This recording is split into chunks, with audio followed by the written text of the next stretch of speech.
Dulu, arena bermain kita adalah tanah lapang. Tapi hari ini, interaksi manusia telah bergeser ke dalam genggaman. Kita mengenalnya sebagai game online. Sebuah sistem di mana mesin-mesin terhubung oleh jaringan tak kasat mata, mempertemukan jutaan orang dalam satu dimensi digital. Dan dari sekian banyak genre game, satu yang paling memikat adalah game MOBA atau Multiplayer Online Battle Arena. Di genre ini, sejarah mencatat satu nama, Mobile Legends Bang Bang. Dikembangkan oleh Muntun di bawah payung raksasa ByteDance. Game ini dirilis pada 2016 dan langsung menginvasi Asia Tenggara. Kenapa? Karena ia inklusif, bisa dimainkan oleh siapa saja dari kalangan mana saja. Buktinya, di Play Store sendiri angka unduhannya sudah menembus lebih dari 500 juta pengunduh. Ini bukan lagi sekedar aplikasi, ini sudah bagian dari kultur pop. Kuantitas itu melahirkan kualitas kompetisi yang megah. Indonesia kini berdiri sebagai basis komunitas Mobile Legends Bang Bang terbesar di dunia. Panggung MPL kita punya atmosfer paling hidup dan basis pendukung yang militan. Tak ada yang bisa menyangkalnya. Data tahun 2025 menjadi bukti valid. Di kancah e-sport seluler, Mobile Legends kokoh di peringkat 1 dengan 4,1 juta penonton di masa puncaknya.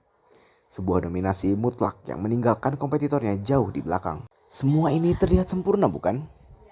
Prestasi, gengsi, dan ekonomi digital yang berputar kencang. Namun, layaknya dua sisi mata uang, statistik mentereng ini menyimpan bayangan gelap. Ketika ratusan juta ego dipaksa bertemu dalam satu arena sempit, sportivitas seringkali mati, digantikan oleh toksisitas.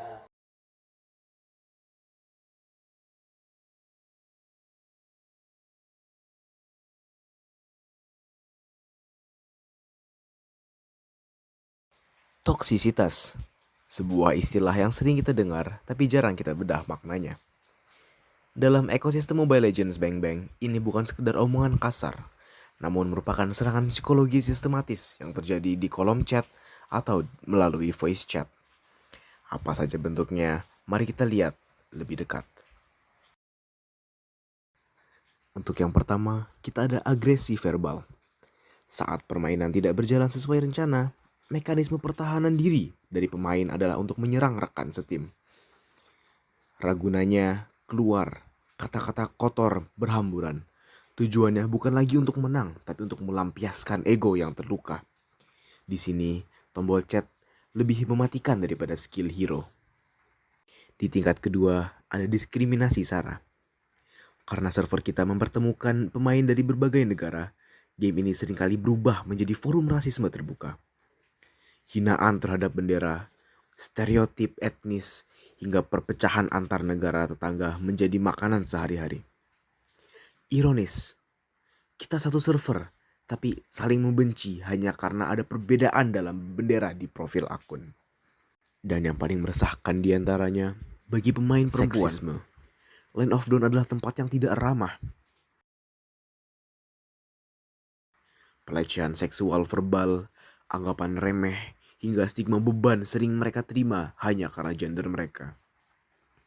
Ini bukti nyata bahwa diskriminasi patriarki masih tumbuh subur, bahkan di dunia digital sekalipun.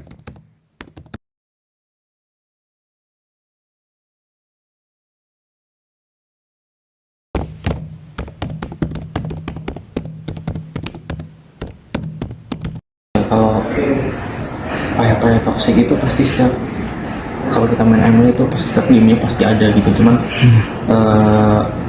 kalau tingkat ketoksikannya kali kata-katanya itu ya emang beragam gitu.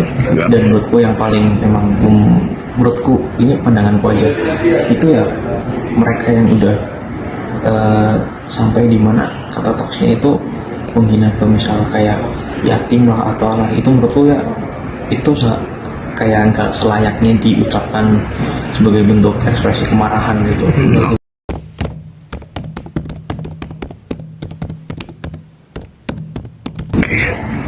Kalau perasaan suku itu pasti sering banget ya.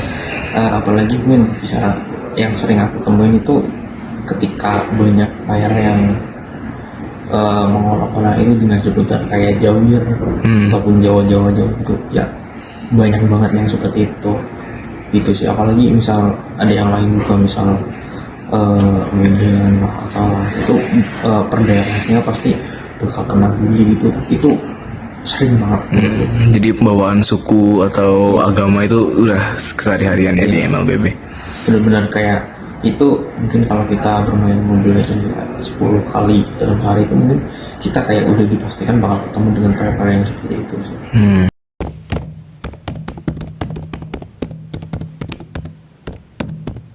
Kalau mengenai hal itu ya, eh, kelompan dari pandanganku kalau misalnya kayak para perempuan ketika bermain itu ya memang yang sering aku temui ya kayak di underestimate aja gitu. Padahal ya, kalau mereka bermain emang ya nggak terlalu mungkin nggak terlalu sejago itu, cuman ya nggak seburuk-buruk banget kayak kayak layar game pada umumnya. Karena pada umumnya kan game itu buat cari kesenangan kan, kayak nggak ada, pada dasarnya nggak ada yang kewajiban untuk menjadi kayak jago banget gitu. Itu sebagai, kalau game itu sebagai ekspresi buat penghilang stresan ataupun apapun itu. Cuman yang sering ditemui ya cewek, misalnya ada cewek yang sering diperlakukan Tidak di adil. estimate, terus kayak sebagian besar misal kayak di apa ada chat global gitu. Nah di situ kan banyak banget kayak cowok gitu, kayak cari-cari cewek buat Kekerasan seksual secara verbal berarti ya. secara verbal ataupun kayak diajak main ataupun apa, itu sering terjadi gitu sih.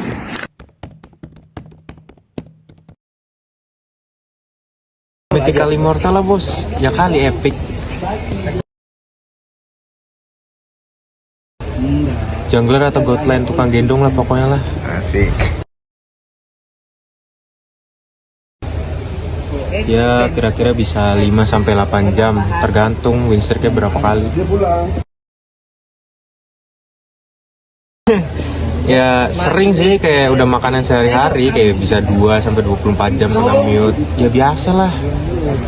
Kadang tuh tangan suka gatel, pengen ngechat, pengen ngomong. Soalnya mainnya pada kayak bot. Asik. Lah gila, gue udah main capek-capek farming, rotasi sana sini, main pada feeding, buta map. Ya jelas lah jempol gue gatel pengen ngata-ngatain daripada gue diem doang. Sebenarnya ngatain kebun binatang sih, cuma paling sering tuh ya suku, kayak contoh Jawa. Tapi ya gimana ya, pantes saya dikatain gitu loh. Soalnya mainnya pada kayak bot, suku banget. Kalau cewek ya biasanya gue chat cantik, terus bagi nomor WA-nya dong. Terus kalau dia mainnya cupu ya paling gue suruh balik ke dapur aja, suruh masak aja. Soalnya ngerusak win rate. Ya elah, pelecehan apaan sih? Biar mainnya kagak tengah-tengah amat. Lagian juga ini game online bro. Kalau emang nggak suka dikatain baperan, balik aja sana main Barbie apa main PoE, main PoE tuh kasih makan.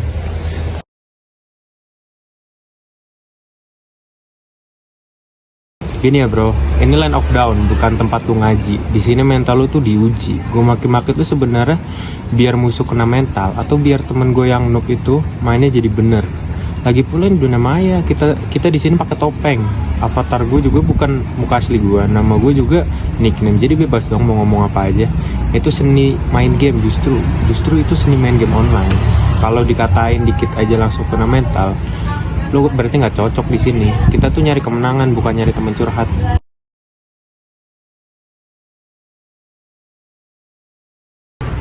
Polisi, ya kali polisi kurang kerjaan banget ngurusin bacotan Mobile Legend kayak gini. Penjara penuh kali sama player toxic ditangkep-tangkepin. Gue yakin aman lah, kan gue juga pakai akun smoke, email juga asal-asalan, foto anime. Siapa juga yang mau ngelacak, gak bakal adalah, gak bakal mau juga perkara bacotan gini doang sampai diusut bin. Santai aja lah, nikmatin aja gamenya. Katain baperan, balik aja sana main Barbie apa main PoE, main PoE tuh kasih makan. Dengar pengakuan tadi? Hanya iseng, bercanda, baper amat. Itu adalah delusi terbesar para pelaku. Mereka merasa aman berlindung di balik kata bercanda. Padahal hukum negara tidak mengenal istilah baper. Ruang chat di game adalah ruang publik digital, dan setiap ketikan di sana terikat mutlak pada undang-undang. Sebenarnya ngatain kebun binatang sih. Pertama, soal caci maki yang diakui narasumber tadi, saat makian itu menyerang personal atau fisik, itu bukan lagi strategi perang. Itu pelanggaran pasal 27A Undang-Undang ITE Revisi 2024. Dengan unsur sengaja menyerang kehormatan atau nama baik orang lain. Dengan ancaman yang jelas, yaitu penjara maksimal 2 tahun. Jadi, emosi saat itu mahal harganya. yang mengolok orang ini dengan sebutan kayak Jawir ataupun Jawa-Jawa itu ya banyak banget yang seperti itu. Soal rasisme yang sering disaksikan oleh korban di lapangan. Mengejek suku atau negara lain adalah pelanggaran berat. Memenuhi unsur pasal 28 ayat 2, yaitu menimbulkan rasa kebencian berdasarkan sara.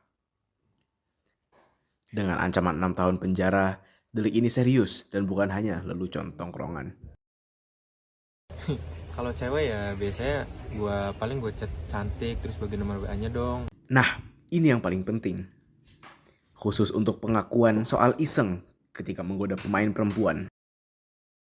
Sejak 2022, catcalling atau komentar seksis sudah masuk ranah pidana lewat Undang-Undang TPKS atau Tindak Pidana Kekerasan Seksual. Perilaku merendahkan perempuan dengan dalih bercanda bisa dijerat pasal 5 sebagai pelecehan seksual non-fisik. Jadi, berhentilah berlindung di balik kata iseng. Karena di mata hukum, kalian adalah pelaku pelecehan.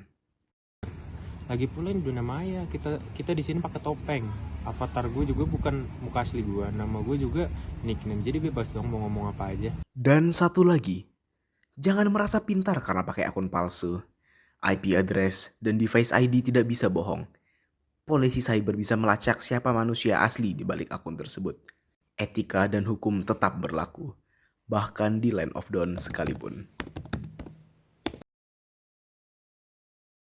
Lantas, apa yang harus kita lakukan? Karena diam bukanlah solusi.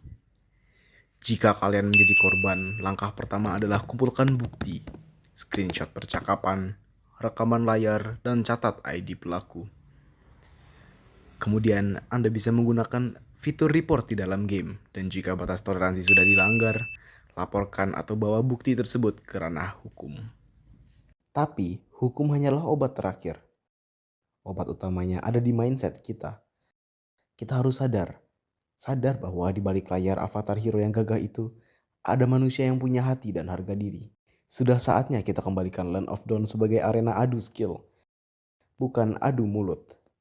Jadilah pemenang yang terhormat dan hentikan toksisitas. Karena mental juara tidak butuh validasi dari kata-kata kasar.